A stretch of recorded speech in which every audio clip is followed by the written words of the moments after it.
Bonjour et bienvenue dans le journal de l'emploi. L'agriculture recrute dans tous ses secteurs, comme l'élevage.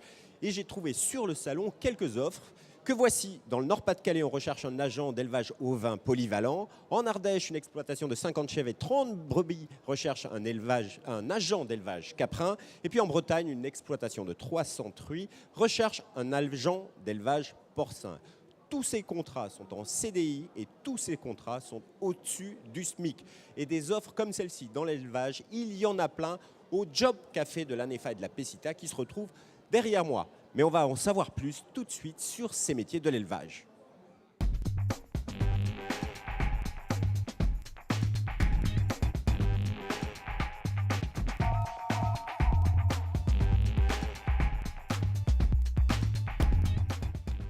Pour en savoir plus sur les métiers et les emplois dans l'élevage, nous avons sur le plateau Eric Swart. Bonjour, vous êtes administrateur à l'ANEFA, représentant des collèges des salariés, c'est ça?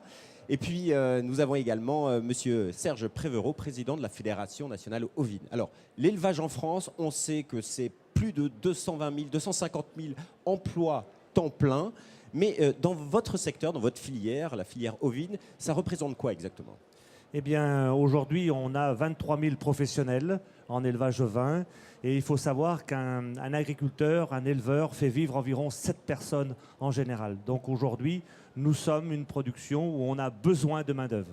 Alors, il y a 23 000 exploitations, 7 personnes qui travaillent. La localisation, ça se trouve où?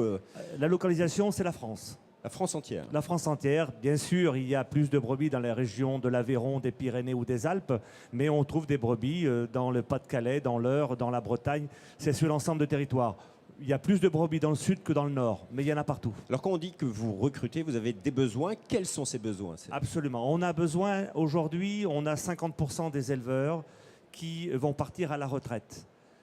Donc aujourd'hui, dans les 7-8 ans. Donc on a un besoin urgent, je dirais, de à peu près 10 à 12 000 exploitants dans les années à venir. Donc c'est colossal aujourd'hui le besoin en exploitants et en salariés. Parce qu'aujourd'hui, les exploitations grossissent, donc automatiquement on a besoin de salariés, de main-d'œuvre. Donc, un de vrais besoins dans ce secteur. Un autre secteur qui recrute, c'est celui de l'élevage porcin. Vous-même, vous êtes salarié. Quel a été votre parcours pour arriver à l'élevage porcin? Alors, j'allais dire, pour arriver à l'élevage porcin, j'ai commencé par les vaches laitières. Et donc, les quotas laitiers sont passés par là. Je suis parti en formation, j'ai fait un BTS production animale. Et l'opportunité, effectivement, de me retrouver en élevage porcin a fait que j'ai fini, du moins poursuivi ma carrière professionnelle dans ce domaine et j'étais encore récemment en Bretagne. Et quand vous étiez jeune, que vous êtes lancé, c'était un choix, je veux travailler dans l'élevage, peu importe les bêtes, ou c'était d'abord vacher et puis après ça a été... J'ai eu le choix et c'était vraiment la production laitière. D'accord. Alors, pour revenir sur l'élevage porcin aujourd'hui, plutôt le sud pour l'élevage ovin, c'est plutôt le Grand Ouest pour l'élevage porcin. Et en termes de chiffres, ce secteur représente quoi? Alors c'est vrai que c'est le Grand Ouest, hein, du moins à l'Ouest et le Grand Ouest. Après, on compte à peu près 23 000 élevages en production porcine. Et c'est aujourd'hui à peu près de 163 000 salariés quand même qui y travaillent. Et des besoins en recrutement forts? Des besoins en recrutement forts, puisque on s'aperçoit qu'effectivement il y a une offre, une demande de travailler dans ces secteurs-là qui est importante. On le voit aussi bien dans la bourse de l'emploi de l'ANEFA. Et les salaires sont finalement assez élevés, notamment dans la filière porcine.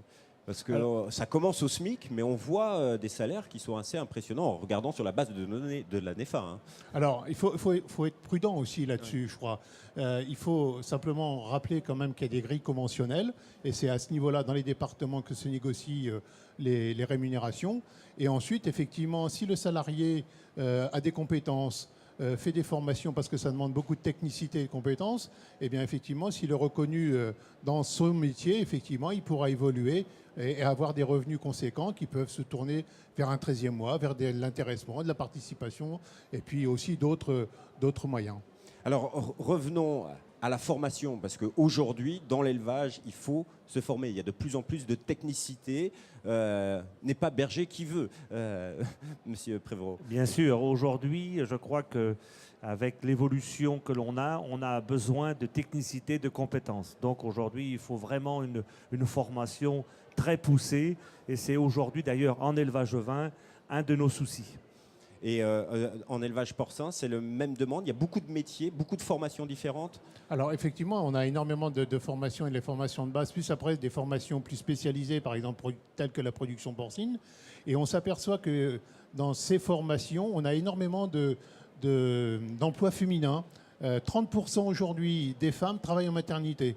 Et on s'aperçoit aussi que lorsqu'une femme travaille en maternité, on a une amélioration des résultats. Alors voilà, mesdames, continuez à aller travailler dans le lavage. L'émission se termine. Un conseil pour des jeunes qui voudraient travailler dans l'élevage ovin. Eh bien, je crois que l'élevage ovin, avec les évolutions structurelles de cette production, est une production et un métier d'avenir. Et pour vous? De toute façon, en élevage, on voit bien qu'en matière de production porcine, c'est la technicité, c'est effectivement tous ces aspects-là, et que la rémunération est là aussi quand on peut et qu'on aime ce métier. Merci à tous les deux. Si vous voulez en savoir plus, vous allez sur les sites respectifs des organisations qui étaient là. À bientôt pour un nouveau journal. Au revoir.